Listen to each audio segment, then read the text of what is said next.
ठाकरे बंधूंच्या एकत्र मेळाव्याला अनुपस्थित असलेले मिलिंद नार्वेकर पंढरपुरात दर्शनाला. सर्व पक्षीयांच्या संपर्कात असलेले नार्वेकर मोक्याच्या क्षणी गायब कसे? राजकीय वर्तुळात चर्चांना उधाण.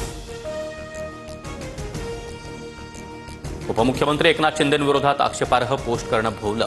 कल्याणमधील मनसे पदाधिकाऱ्याविरोधात गुन्हा दाखल. गंगापूर धरणामधून पाण्याचा विसर्ग. नाशिकच्या रामकुंड परिसरामध्ये पूरस्थिती. गोदावरी नदीपात्रामध्ये विसर्ग वाढवल्यामुळे पाणी पातळीत मोठी वाढ.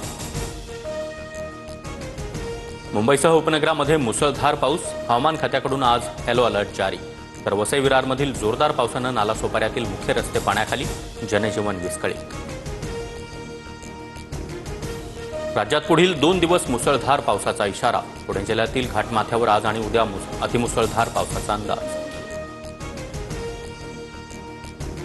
राजस्थानच्या सवाई माधोपूरमध्ये मुसळधार पाऊस. अनेक भागामध्ये जनजीवन विस्कळीत.